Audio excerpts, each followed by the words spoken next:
50-50 रुपए दे दिए। कांचीराम साहब ने पैसे देते तो उतने वो लोग चले गए। और कुछ लोग आते हैं कांचीराम साहब के हाथ में 50-50 रुपए दे देते हैं और चले जाते हैं। कांचीराम साहब पैसों को देखते और चक्कर में पड़ गए कि भाई ये क्या है।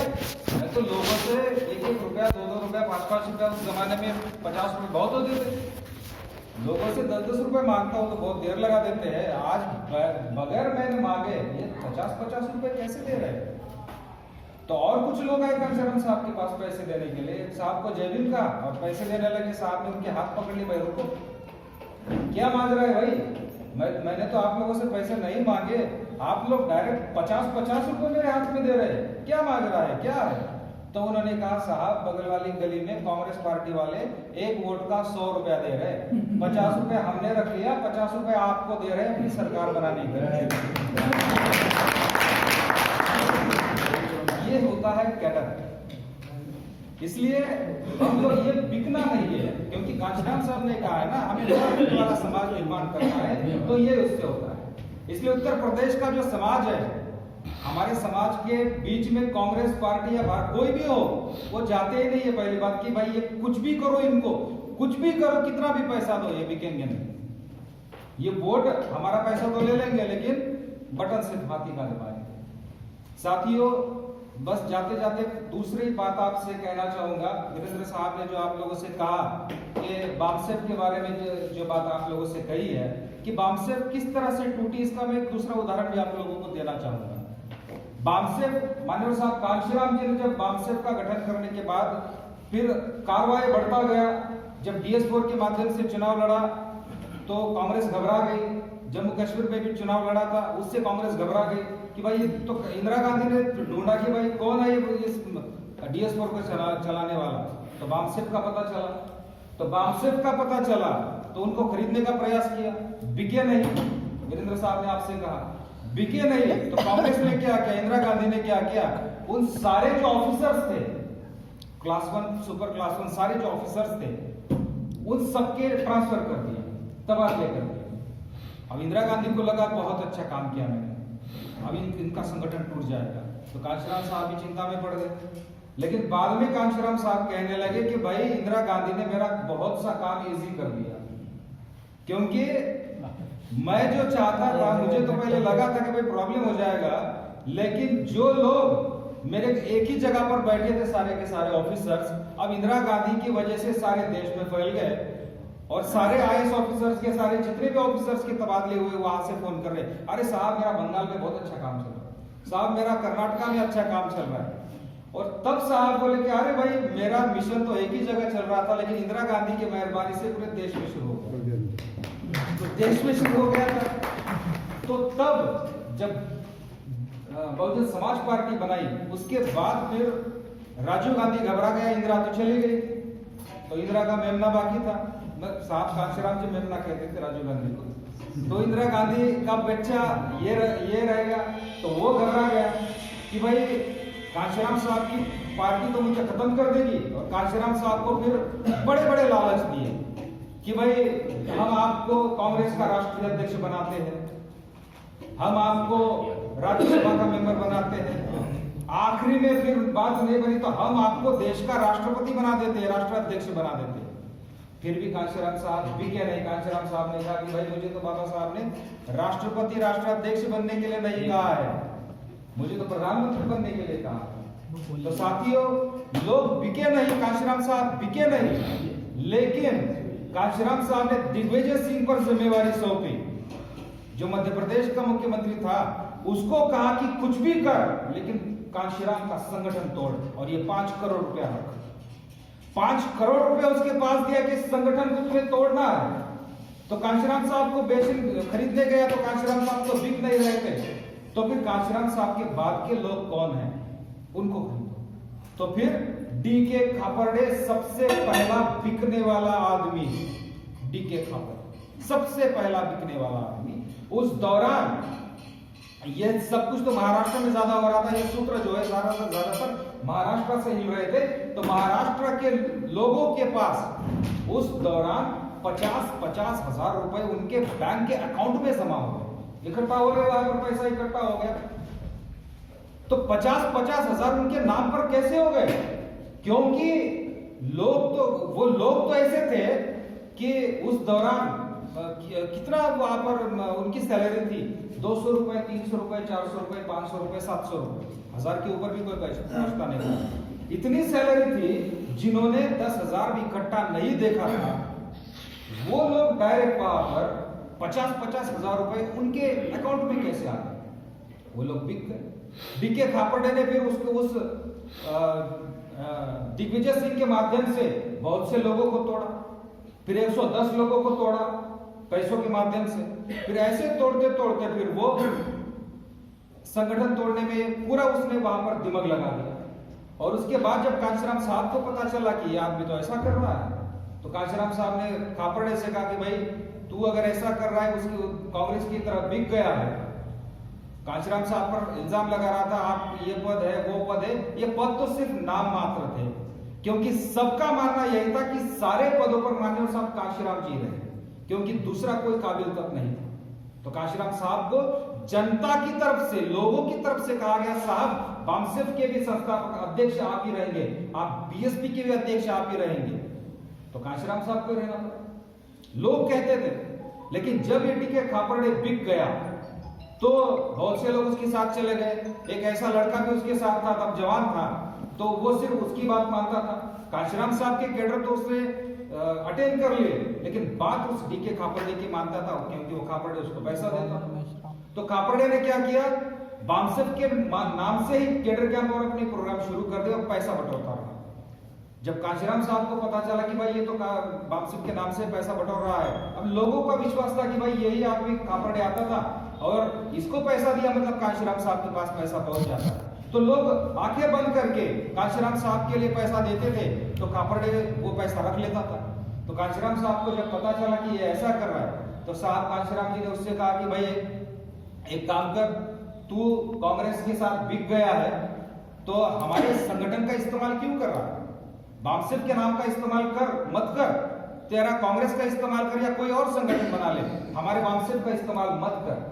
लेकिन उसने क्या किया था, कांग्रेस ने उसको बोला था, क्योंकि कांग्रेस को भी पता था कि माननीय साहब कांशीराम जी ने कहा था कि जिस तरह से आरएसएस ने अपना रजिस्ट्रेशन नहीं कराया है, क्योंकि अगर रजिस्ट्रेशन कराते हैं तो उस संगठन का पूरा लेखा जोखा जो है गवर्नमेंट को देना पड़ता है। इसलिए कांशीराम साहब ने जितने भी एम्प्लॉय थे, बामसेफ मतलब सारे एम्प्लॉय होते, तो अगर उसका रजिस्ट्रेशन कर लिया होता तो उसका सारा लेखा जोखा गवर्नमेंट को देना पड़ता। तो कांशीराम साहब ने हमारे गवर्नमेंट एम्प्लॉय के कारण, गवर्नमेंट एम्प्लॉय के सेफ्टी के कारण उसका रजिस्ट्रेशन जानबूझकर नहीं किया। आरएसएस ने भी आज तक रजिस्ट्रेशन नहीं किया है, तो ये कांग्रेस को भी पता था। तो कांग्रेस ने उसको कहा, कांग्रेस ने खापर्डे से कहा कि तू रजिस्ट्रेशन कर ले, नई बामसेफ बना ले। तो उसने चुपके से कर लिया रजिस्ट्रेशन और खुद उस बामसेफ का अध्यक्ष, राष्ट्रीय अध्यक्ष बन गया। चुपके से कर लिया, किसी को बताया नहीं। जो संगठन दिग्विजय सिंह ने तोड़ा, जो कांशीराम साहब का संगठन तोड़ने के लिए इस राजीव गांधी ने दिग्विजय सिंह को बोला था, 5 करोड़ रुपया साइड में रखा था।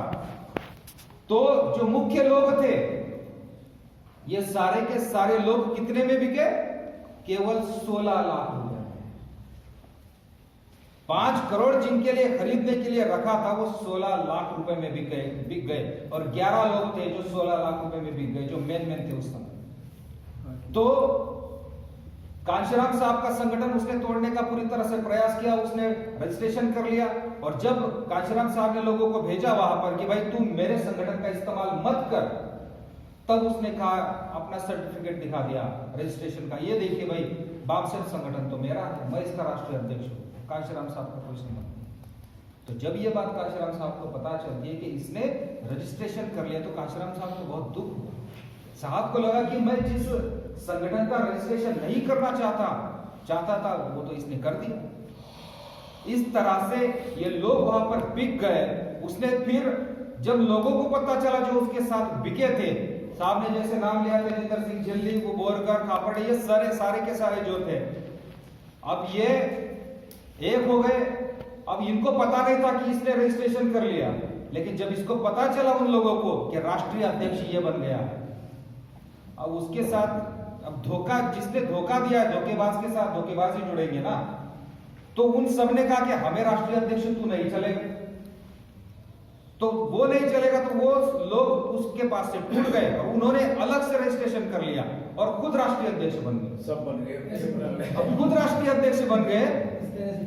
तो आज वो जो बामसेफ है, बामसेफ आज सुप्रीम कोर्ट में है कि कौन राष्ट्रीय अध्यक्ष और बामसेफ का मेन कौन है, तो कोई भी नहीं है आज, सब जो कुछ है सुप्रीम कोर्ट पर डिपेंड है कि किसको बनाया है।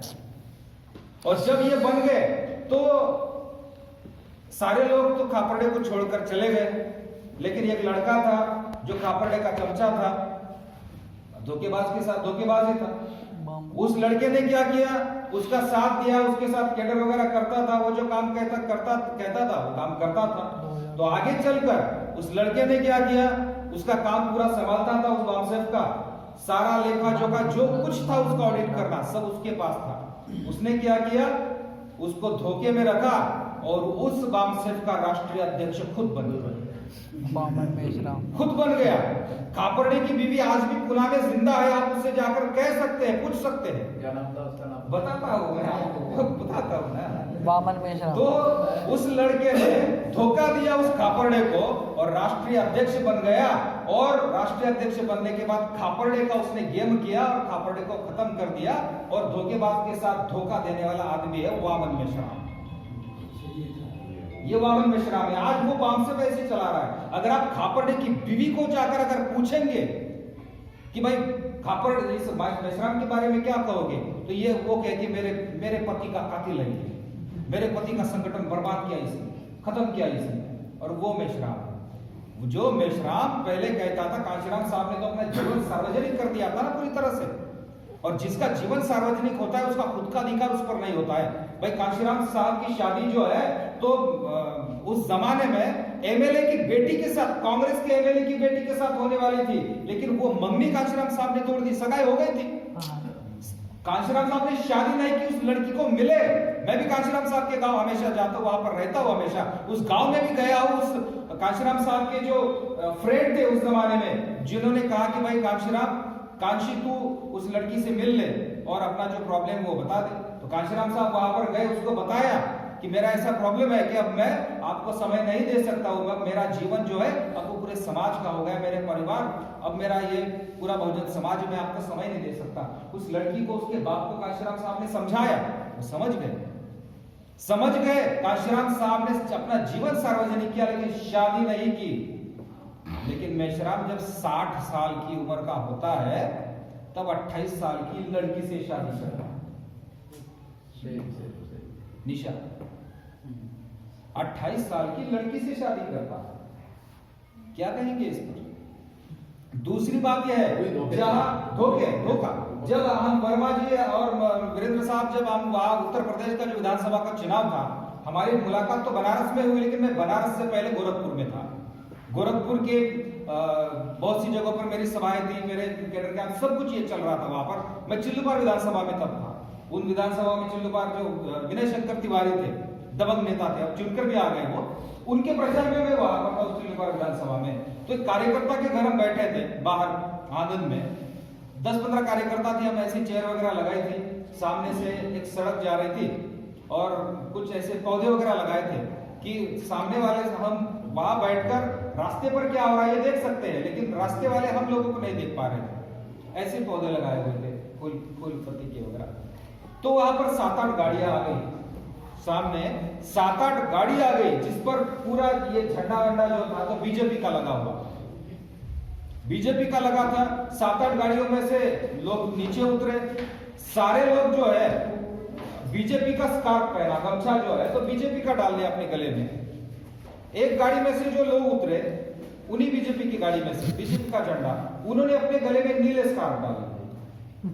सारे लोग उस सवर्ण बस्ती में चले गए और नीले गमछे वाले जो है वो शेड्यूल कास्ट बस्ती में आ गए और पॉम्पलेट्स बांटने लगे और कहने लगे, अरे माँ जी, अरे भाई साहब, ये मायावती की पार्टी जो है तो गलत पार्टी है, वो तो बामनों का प्रचार करती है, वो तो बामन उसको चला रहा है, वो तो बामनों को अपनाती है, ये हमारी बहुजन मुक्ति पार्टी है, ये बाबा साहब की पार्टी है, इसको वोट दो, खटिया को वोट दो। कौन बोलते हैं? वो कार्यकर्ता खटिया के नहीं थे, वो कार्यकर्ता बीजेपी के थे। और वो प्रचार किसका कर रहे तो खटिया। उनको वहां पर पैकेज दिया गया था कि 1500 वोट हर विधानसभा में लो। हम 1500 वोटों से गेम करेंगे बीएसपी का 70 सीटों पर। ऐसा गेम हुआ, 1500 से हुआ 70 सीटों पर। इसलिए इसको करोड़ों रुपए का पैकेज दिया जाता है वामन मेश्राम को कि बहुजन समाज पार्टी को पीछे रख दे। इसलिए वामन मेश्राम की तरफ हम लोगों ने भरोसा नहीं करना है। पिछली बार जब मैं आया था, हमारे गौतम मोहन जी हमें मिले नहीं थे, हमसे नाराज हो गए थे। फेसबुक पर उन्होंने मुझे लिखा कि आप आए और तुरंत फ्लाइट से चले गए। लेकिन मैं कुछ मेरे वहां पटना में प्रोग्राम थे बिहार में, अभी मैं पटना से आया हूँ प्रोग्राम के लिए। साथियों, जब मैं पिछली बार आया था तब वामन मेश्राम मुझे मिला था दिल्ली में वामन मिला, जहां पर वामन रुका हुआ था। मेरी भी व्यवस्था वहीं पर की थी।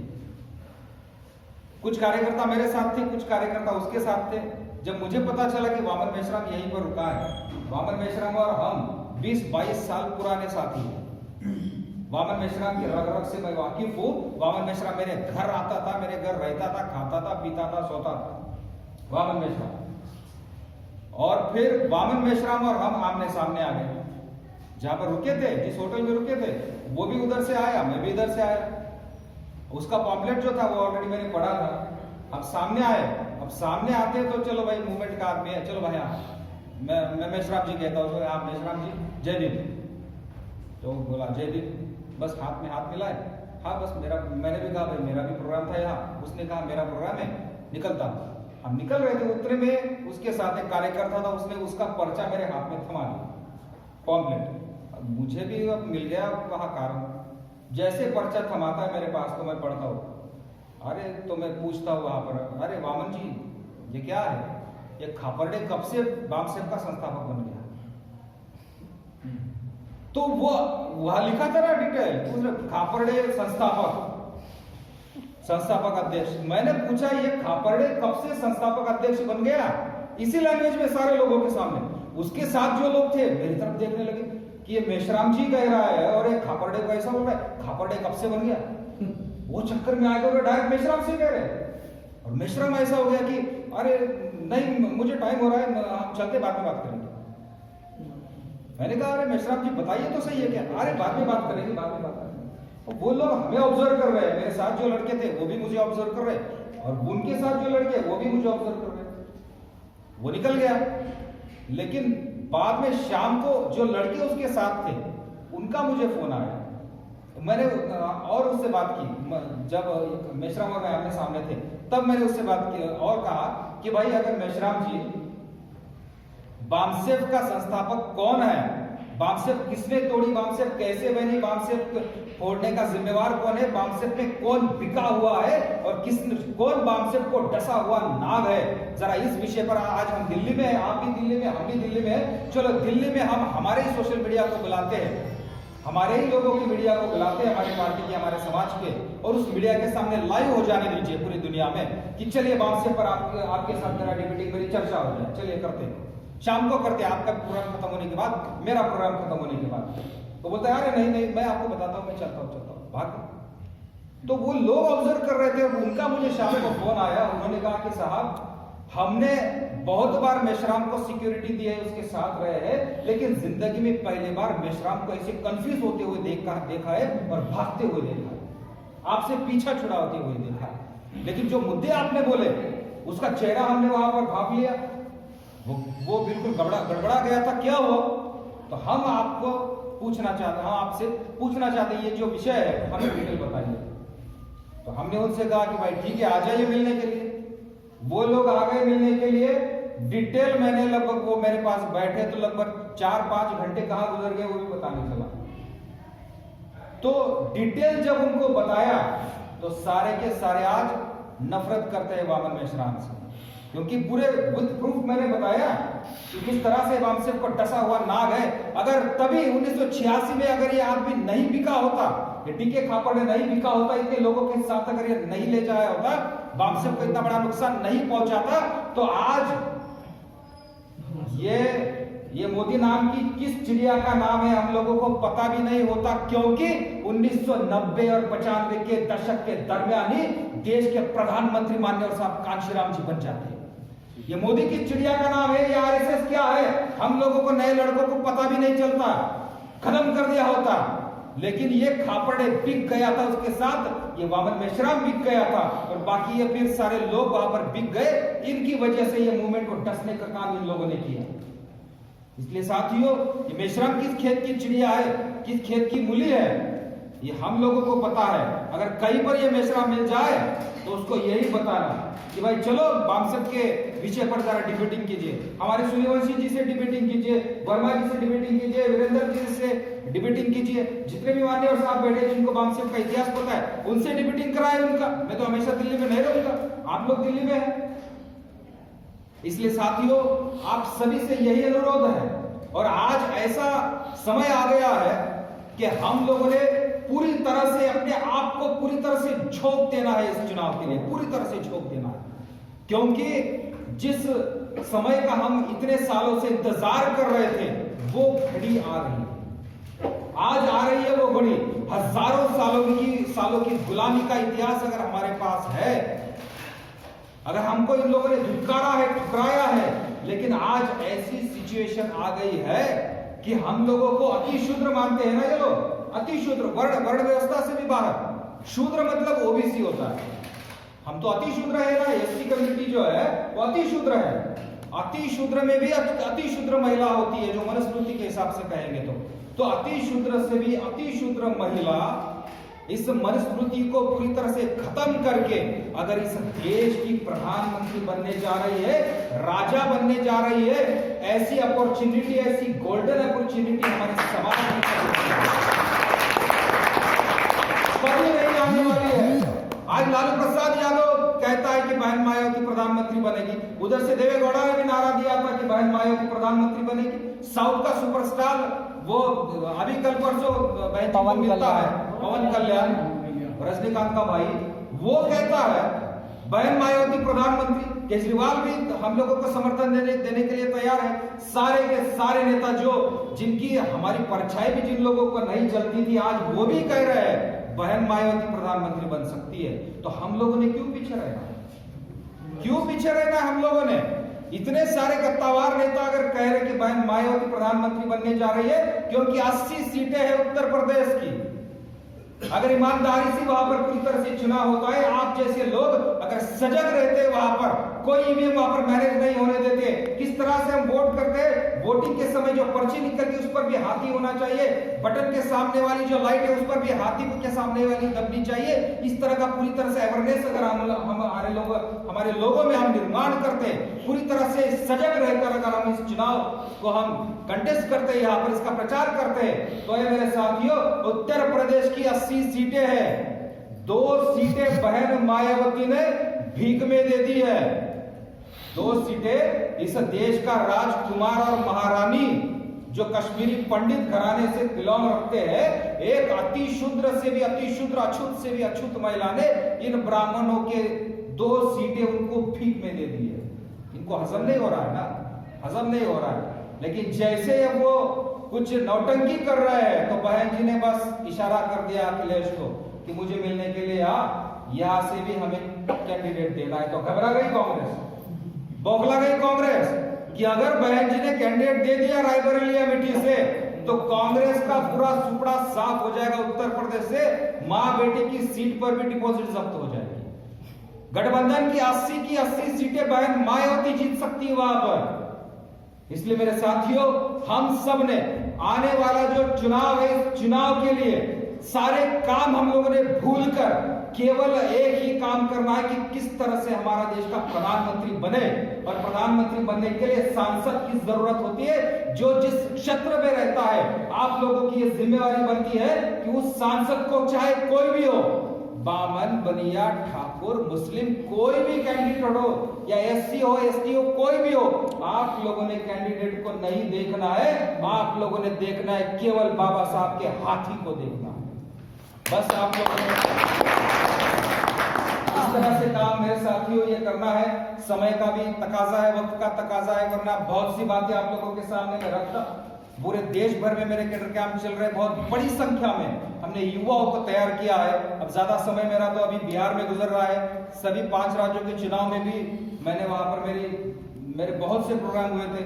मैं तो लगभग 1 साल से अपने घर तक नहीं गया हूँ। अब चुनाव होने के बाद फिर महाराष्ट्र में माता पिता से मिलने के लिए जाऊंगा। अभी तक शादी भी नहीं की है, नौकरी में था महाराष्ट्र के गवर्नमेंट में, मैं खुद भी टीचर भी था। मैंने टीचिंगशिप भी छोड़ दिया है। माननीय साहब कांशीराम जी के साथ भी मैंने 2 साल के लिए काम किया है। मैं बहुत छोटा था, छोटा मतलब 10th और 10th 11th में था। कांशीराम साहब के साथ मैं रुका भी हूँ। कांशीराम साहब को मैंने अपना गुरु माना है। अब तक शादी भी नहीं की है, इसलिए अपना पूरा जीवन जो है इस बहुजन समाज के लिए, इस बहुजन समाज पार्टी के लिए हम समर्पित कर रहे हैं। इसलिए आप सभी ने, ऐसा नहीं है कि आप लोग भी शादी मत कीजिए, जो युवा बैठे आप कीजिए, क्योंकि आपने शादी करना है, लेकिन अपना जो घर परिवार है किस तरह से चलाना है, आपका जो जोड़ी होगी आपकी तो किस तरह से करना है। तो शादी तो करनी है, लेकिन ज्योतिबा फुले और सावित्रीबाई फुले की तरह करना है, बाबा साहब और माता रमाई की तरह करना है। अपने आप के लिए तो जीना, आप अपने आप के लिए तो जिए, लेकिन समाज के लिए भी आपको जीना है। इसलिए साथियों, समय का तकाजा है, इसलिए आप लोगों से मैं यहाँ पर रजा लूंगा और अपनी वाणी को विराम दूंगा।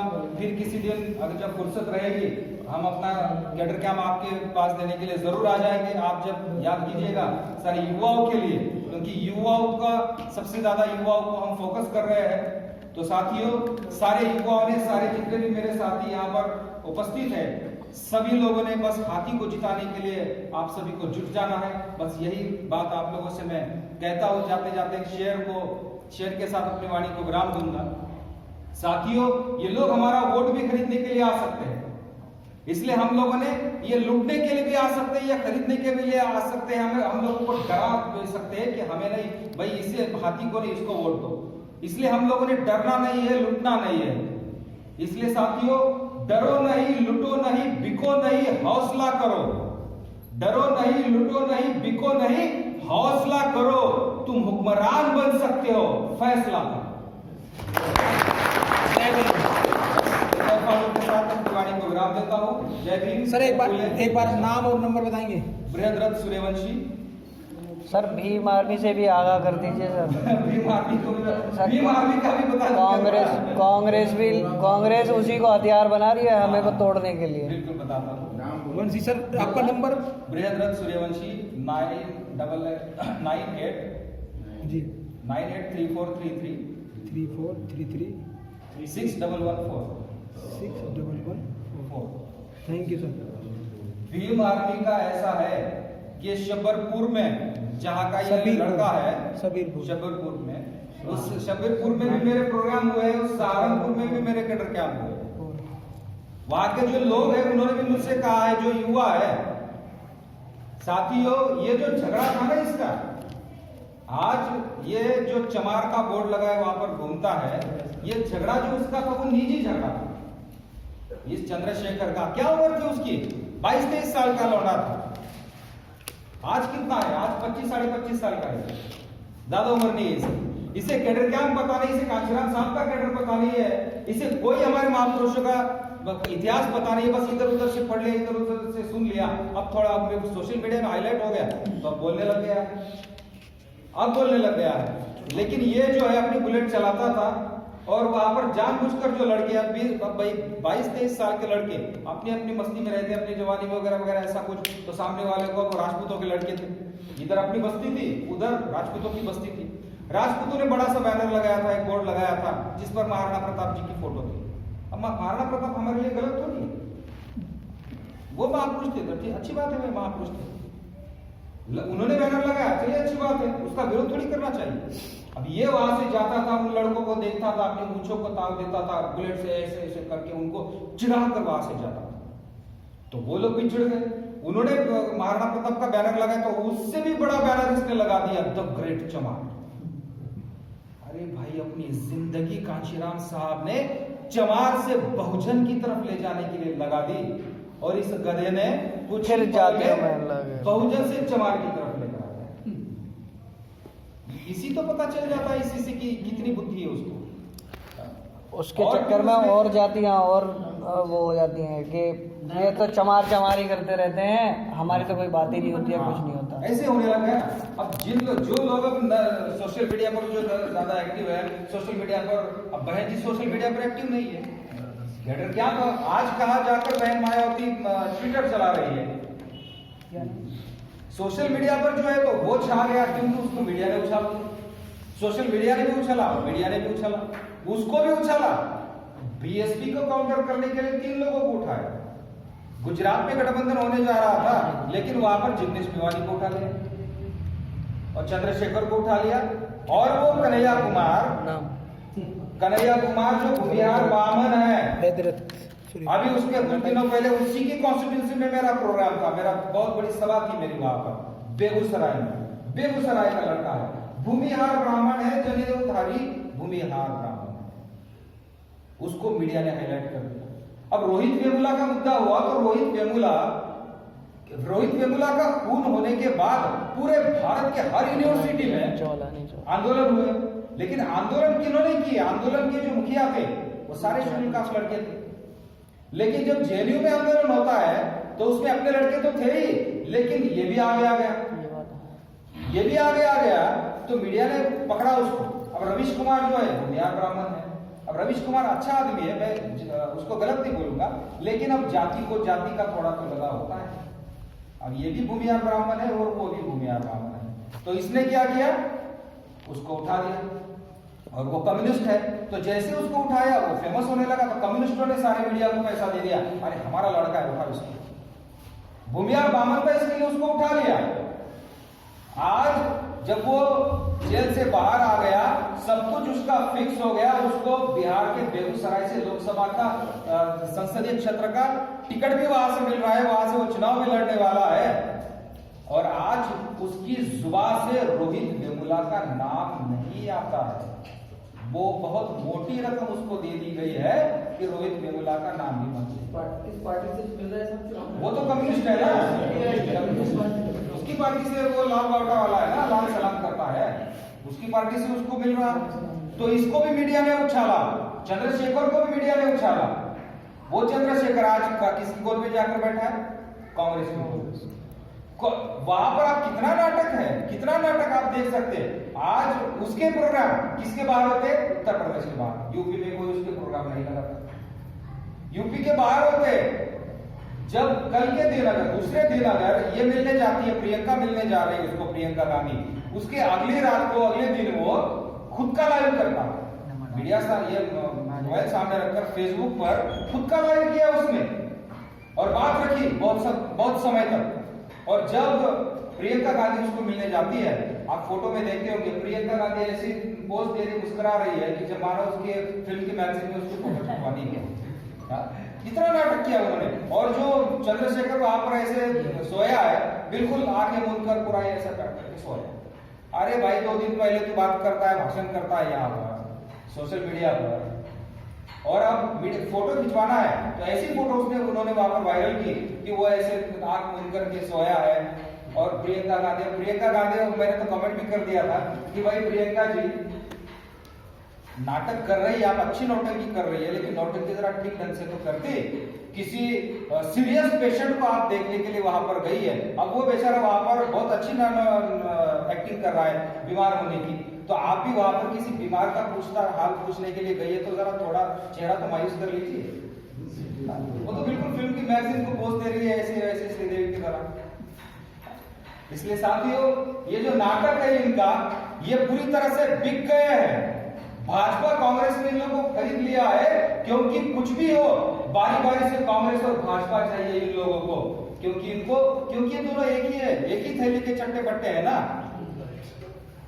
कांग्रेस बनी है, भाजपा बनी है, तो किसमें से बनी है? कांग्रेस में से निकलकर बाहर भाजपा बनी है ना।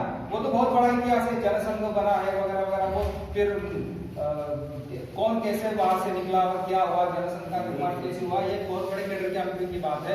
फिर कभी कोई कैडर आम आदमी पार्टी। अच्छा, यह आम आदमी पार्टी है जो उन्होंने तो कहती आप आ जाओ राजनीति में।